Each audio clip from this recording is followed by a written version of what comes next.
Capítulo 5, o arrebatamento simbolizado. Número 1, em Enoque. Gênesis capítulo 5, versículo 24 diz: E andou Enoque com Deus e não se viu mais, porquanto Deus para si o tomou. Bom, qual a razão de Deus arrebatar ou trasladar Enoque? Separei também Hebreus capítulo 11, versículo 5, que diz: Pela fé Enoque foi trasladado para não ver a morte, e não foi achado, porque Deus o trasladara, visto como antes da sua transladação alcançou o testemunho de que agradara a Deus. Então Enoque viveu antes do dilúvio, é o sétimo depois de Adão, e ele então experimentou essa experiência de ser arrebatado. Número 1.1, eu comento aí, o que é transladar? A Septuaginta usa o termo grego matatitemi em Gênesis 5:24 para descrever o tomar de Deus.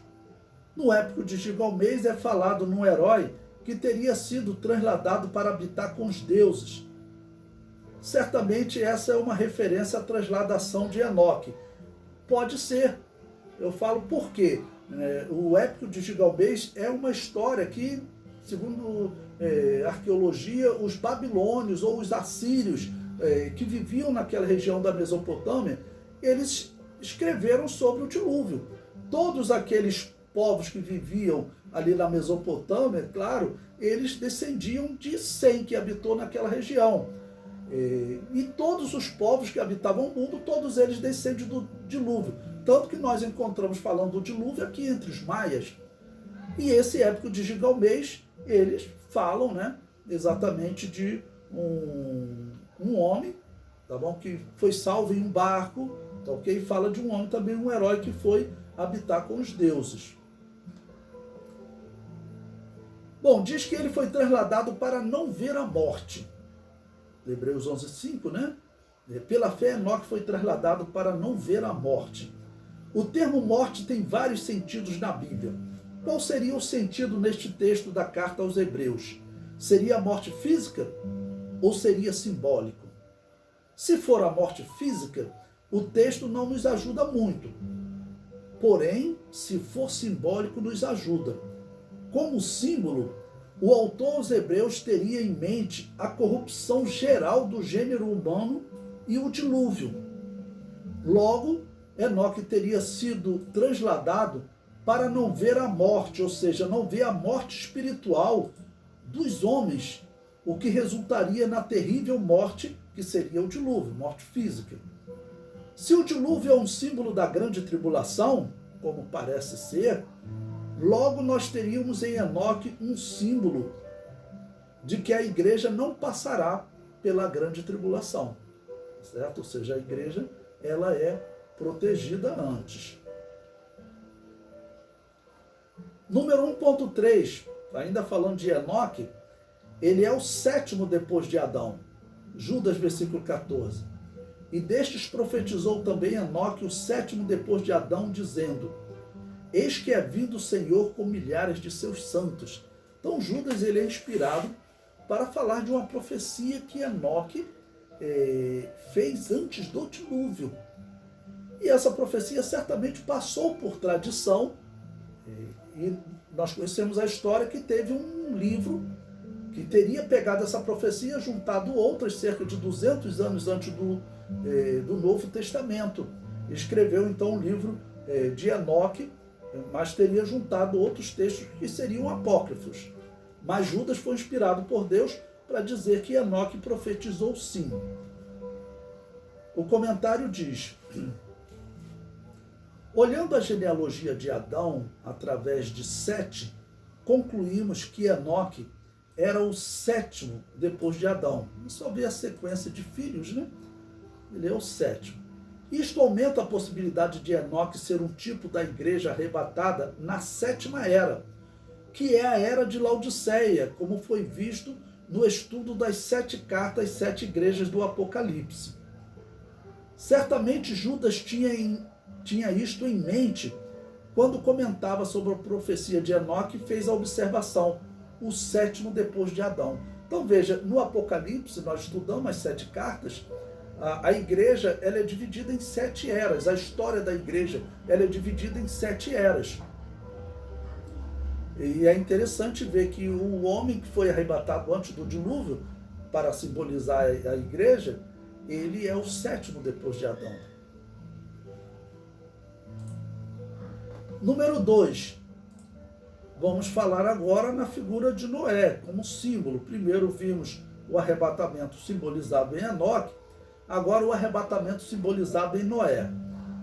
Noé foi utilizado por Jesus para ensinar que a vinda do Filho do Homem vai pegar os homens desprevenidos, pois diz: e como foi nos dias de Noé, assim será também a vinda do Filho do Homem. Porquanto, assim como nos dias anteriores ao dilúvio, comiam, bebiam, casavam e davam-se em casamento, até o dia em que Noé entrou na arca. E não perceberam, até que veio o dilúvio e os levou a todos. Assim será também a vinda do Filho do Homem. Então, a primeira coisa que nós observamos, está bem claro que Noé, ele é um símbolo também do arrebatamento da igreja. Porque, claro, os dias anteriores ao dilúvio, eles serão como os dias da vinda do Filho do Homem. E o que nós já descobrimos na história, hoje a história, ela tem achados arqueológicos que nós conseguimos identificar que são antes do dilúvio, né? Pelas datas, pela cronologia bíblica, o dilúvio aconteceu ali próximo de 2300 a.C. Então, tudo que a arqueologia encontra anterior a 2300, nós dizemos que isso aqui ocorreu antes do dilúvio. O primeiro achado arqueológico está lá em 3300 a.C., ou seja, 700 anos depois da criação de Adão. Faz sentido que 700 anos depois já houvesse civilização, tanto na Mesopotâmia quanto no Egito. 2 civilizações, exatamente como a Bíblia diz. Uma descendente de Caim e outra descendente de Sete. Uma temente a Deus e outra que não temia a Deus. Só que pela descrição bíblica, as 2 haviam se corrompido.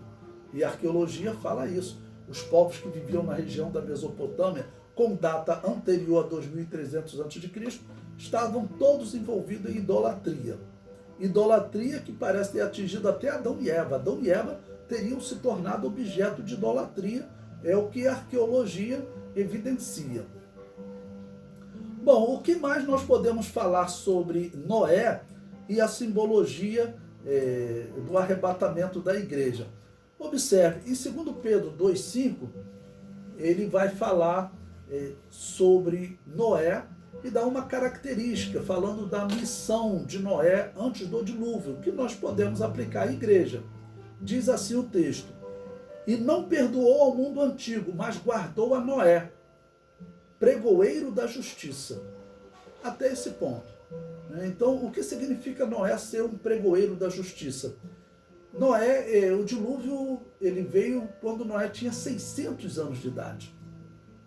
Deus anunciou o dilúvio a Noé cerca de 120 anos antes. Então Noé, por 120 anos, ele pregou o evangelho para aqueles povos. Lembrando que evangelho significa boas novas. Estou usando como boas novas. Ele pregou as boas novas. Existe uma maneira de vocês se salvarem. Eles não acreditaram. Então, como pregoeiro da justiça, o que está dizendo também? Que a igreja, ela deve anunciar. Ela está anunciando, existe uma maneira de vocês se salvarem. Mas as pessoas não estão acreditando. Claro, a maioria das pessoas estão escolhendo o caminho errado. Cada dia o evangelho está mais desacreditado. Bom, ainda sobre Noé, o apóstolo Pedro também, no capítulo 3, no versículo 20 da sua primeira epístola, ele diz: os quais em outro tempo foram rebeldes, quando a longanimidade de Deus esperava nos dias de Noé, enquanto se preparava a arca, na qual poucas, isto é, 8 almas se salvaram pela água. Bom, esse texto do apóstolo Pedro, ele é bem complexo, mas o apóstolo Pedro, ele fala que Jesus foi e pregou a todas aquelas pessoas que morreram antes do dilúvio. Jesus pregou a sua vitória, nós acreditamos. Jesus não foi dar a oportunidade de salvação, porque senão eles saíam correndo para o inferno, né? Existe um livro apócrifo que diz isso. Ele diz que o inferno ficou vazio, porque quando Jesus chegou lá, quando fez o sermão e fez o apelo, saiu todo mundo correndo. O comentário diz: salvo pelas águas, significa que Noé foi salvo pela palavra de Deus, pois esta é a simbologia da água. É um símbolo da igreja sendo salva pela palavra de Deus, sendo purificada pela palavra de Deus. Porque o texto diz bem claro, né, que aqueles que viveram nesse outro tempo e foram rebeldes, tá bom? Quando esperava, aguardava, se preparava a arca, na qual, isto é, 8 almas se salvaram pela água. Então, o que significa essas almas serem salvas pela água? Significa ser salvo pela palavra de Deus. Foi por isso que Jesus lavou os pés dos discípulos, tá ok? Lavou os pés dos discípulos exatamente para simbolizar isso, que eles precisavam ser purificados, né? Eles estavam, Jesus Cristo ainda diz, purificados pela palavra. Aquele ali era um símbolo de serviço. 2.3. A coisa louca que Noé estava pregando. Antes do dilúvio, a Bíblia diz que um vapor subia da terra, e assim ela era regada por um sereno, todas as manhãs. Está lá em Gênesis 2, 5 e 6. Não é falado em chuva antes do dilúvio. Quando Noé diz que cairia numa quantidade que encheria a terra, certamente todos consideraram ele louco. Assim também acontece nos dias de hoje. Assim também acontece com a pregação do arrebatamento da igreja. Todos consideram a igreja louca, porque você falar para uma pessoa que não tem o Espírito de Deus, que em breve nós vamos deixar esse corpo, vamos receber um corpo incorruptível e eterno, seremos levados a encontrar com o Senhor Jesus nos ares, depois iremos para as bodas do Cordeiro e depois voltaremos para desfazer o reino do anticristo. Sem a ação do Espírito Santo, a pessoa vai dizer que o cristão está louco. 2.4, a coisa, entre aspas, louca que Noé estava construindo. Alguns dizem que Noé foi chamado de louco por construir um barco no seco. Como antes do dilúvio, a Bíblia diz que a terra era uma porção seca, ou seja, não havia divisão dos continentes, acreditamos que também não havia navegação. Logo, Noé foi chamado de louco por construir a arca que flutuaria sobre as águas que cairia do céu. Simboliza a construção da vida futura como loucura para o mundo. Bom, essa aqui é uma questão bem complexa, né? Lá no livro de Gênesis, Deus disse, apareça a porção seca. A ciência diz hoje que houve um tempo em que todos os continentes estavam unidos e teria uma porção seca só. Então poderia haver até alguns lagos menores, né? Talvez alguns mares salgados, mas coisa pequena, como ocorre, por exemplo, o Mar Morto. Não? Mas antes do dilúvio, tudo indica que a terra era uma porção seca só. Então a questão não é dizer, está louco por construir um barco no seco. A questão é o que é isso que esse homem está construindo. Não, estou construindo uma arca, porque isso tudo aqui vai encher de água, e essa arca ela vai flutuar, então eu vou escapar dessa enchente. Vocês também podem escapar, mas para participar dessa arca existe um critério. Então seria essa a coisa louca que Noé estava construindo. 2.5. A descida de Noé para um novo mundo. Então Noé entrou na arca, Deus fechou a porta, veio o dilúvio, morreram todos, estavam todos com o seu caminho corrompido. Flávio Joséfo conta que Noé ele teve que sair do local onde ele habitava, porque ele corria risco de vida, né? Porque ele criticava os outros que estavam adorando os deuses, tinham se envolvido em idolatria, e Flávio Joséfo diz que Noé teve até que sair do seu local para não ser morto. Então, depois do dilúvio, Noé vem para um novo mundo, vai iniciar do zero. Então é um símbolo da igreja após o arrebatamento, voltando para o milênio. Então vai começar um mundo novo. As pessoas ainda estão vivendo em pecado. Infelizmente vão acabar por se corromper no final do milênio. Nós veremos isso, a Bíblia diz isso, mas eles iniciam um mundo novo. A terra vai ser renovada. A Bíblia diz que o conhecimento do Senhor encherá a terra.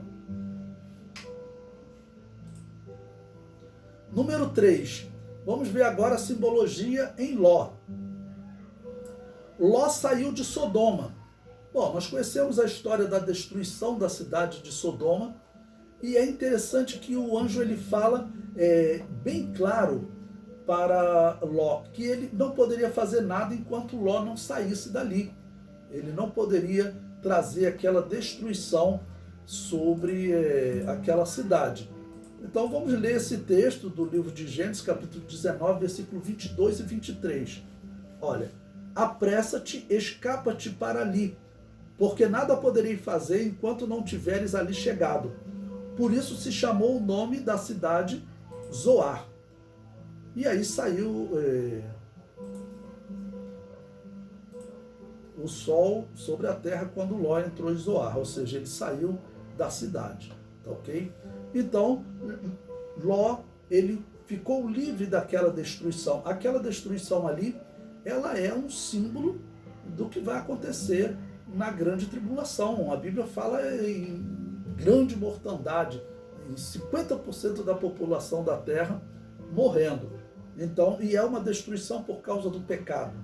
Ali tinha o pecado de violência, tinha o pecado de muitas coisas, mas um dos pecados que tinham lá, que nós vemos, é que os homens haviam abandonado, né, a lei de Deus para ele se unir a uma mulher e gerar filhos, e os homens estavam se relacionando entre eles, tanto que eles tentaram ter relações sexuais com o anjo, que eles pensaram que eram homens. Ou seja, pelo que nós vemos, todos os homens que chegavam naquela cidade eram estuprados. Era o que acontecia, aquilo era uma prática normal. A história comprova que isso poderia acontecer porque para aqueles que viviam ali na região, os chamados cananeus, porque quem habitava em Sodoma eram os cananeus. Para os cananeus, o sexo entre homens era algo sagrado. Fazia parte da religião deles. Né? Entre os seguidores de Baal, a religião que vai dominar nesse local, que é uma religião que inicia com Nimrod, tem tudo a ver com a religião da Babilônia, né?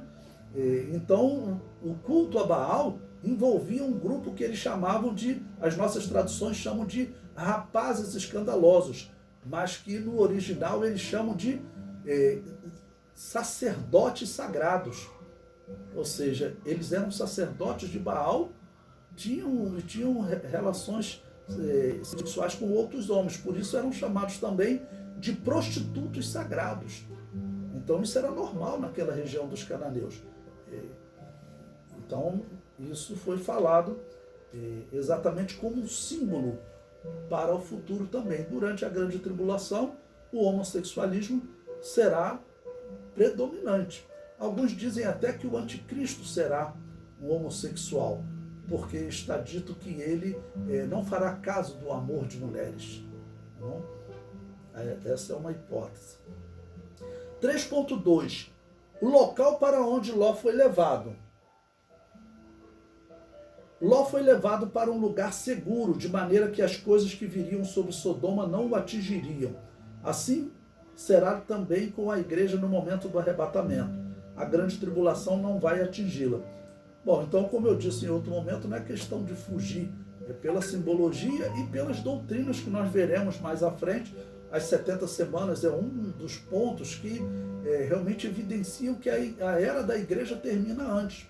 Logo, a igreja é levada antes.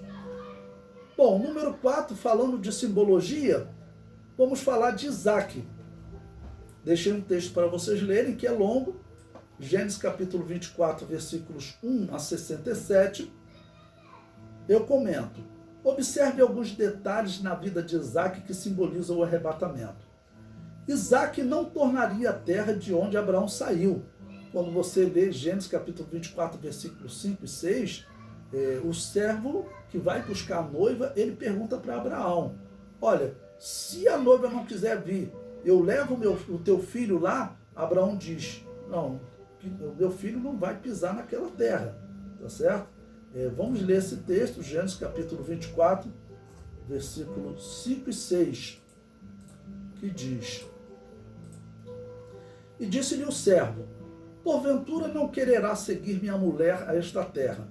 Farei, pois, tornar o teu filho à terra de onde caíste? E Abraão lhe disse: Guarda-te, que não faças lá tornar o meu filho. Ou seja, o momento do encontro entre Jesus e a igreja, Jesus não vem na terra, ele encontra a igreja nos ares. Então, essa simbologia combina. O comentário prossegue: Quando Jesus vier arrebatar a sua igreja, ele não pisará na terra, ele virá encontrá-la nos ares. Segundo ponto, Abraão enviou o seu servo para preparar a noiva. Deus enviou o Espírito Santo para preparar a noiva, a igreja. Jesus disse bem claramente, né, que o Espírito Santo ele viria, o Consolador viria. Terceiro ponto, Isaac estava no campo e saiu ao encontro de Rebeca. No arrebatamento, Jesus sairá do céu e virá encontrar a igreja nos ares. Número 5, em Elias, 2 Reis, capítulo 2, versículo 11. Elias também é um símbolo da igreja, ele foi levado antes de vir a tribulação e destruição da terra pelos babilônios. Então ele foi levado também para um momento muito difícil que Israel viria até sofrer a destruição.